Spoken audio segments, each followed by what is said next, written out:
Solo levelling యానిమేలో సంజీవ్‌కి powers రావడం వెనక ఒక పెద్ద మిస్టరీ మరియు సిస్టమ్ ప్లాన్ ఉంది. దీని గురించి స్పాయిలర్ ఫ్రీగా మరియు క్లియర్‌గా ఎక్స్‌ప్లెయిన్ చేస్తున్నా.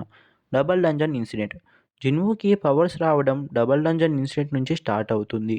ఈ డంజన్‌లో తన టీమ్‌మేట్స్‌ని కాపాడడానికి తన ప్రాణాలు పణంగా పెట్టి ఒక సీక్రెట్ క్వెస్ట్‌ని కంప్లీట్ చేస్తాడు. చనిపోయిన క్షణాల్లో తన ముందు ఒక స్క్రీన్ కనపడుతుంది. 'Do you want become a player' అని. అది యాక్సెప్ట్ చేయగానే తన బాడీ రీబిల్డ్ అయ్యి లాగా లెవెల్ అప్ జర్నీ స్టార్ట్ అవుతుంది. The system. ప్రపంచంలో మిగతా హంటర్స్ అందరూ అవేక్ అయినప్పుడు వాళ్ళ ర్యాంక్ ఈ ర్యాంక్ నుంచి ఎస్ ర్యాంక్ ఫిక్స్ అయ్యి ఉంటుంది. కానీ జిన్‌వుకి మాత్రం లెవెల్ అప్ పెరుగుతుంటాయి. ఈ సిస్టమ్‌ని క్రియేట్ చేసింది ది ఆర్కిటెక్ట్. సిస్టమ్ ఉద్దేశ్యం జిన్‌వు బాడీని మెల్లమెల్లగా ఒక వెసల్‌లాగా మార్చడం. నార్మల్ ఉమెన్ బాడీలో దేవుడిలాంటి పవర్‌ని తట్టుకోలేదు. అందుకే వీడియో గేమ్ స్టైల్‌లో ట్విస్ట్‌లు పెట్టి తన స్ట్రెంగ్త్‌ని పెంచుతుంటది. షాడో మోనార్క్ అదే యాష్‌బర్న్. అసలు నిజం చెప్పాలంటే జిన్‌వుకి వచ్చే పవర్స్‌కి main source shadow monarch. Ashborn చాలా పవర్‌ఫుల్ ఎంటిటీ.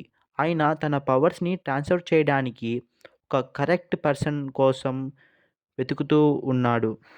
జిన్‌వులో ఉన్న డెత్‌ని ఎదిరించుకునే ధైర్యము మరియు తన మనస్సు చూసి యాష్‌బర్న్ తనకి వారసుడిగా సెలెక్ట్ చేసుకుంటాడు.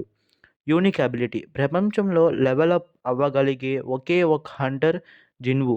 Shadow extraction. చనిపోయిన వాళ్ళ ఎనిమీస్‌ని తన షాడో షోల్డర్స్‌గా మార్చుకోవడం తన స్పెషల్ పవర్.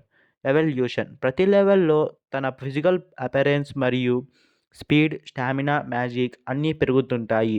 సింపుల్‌గా చెప్పాలంటే జిన్‌వు ఒక ఆర్డినరీ ఈ ర్యాంక్ హంటర్ నుంచి ప్రపంచాన్ని కలిపే షాడో మోనార్క్‌గా ఎదుగుతాడు. సిస్టమ్ ఒక సాముదంగా పనిచేస్తుంది.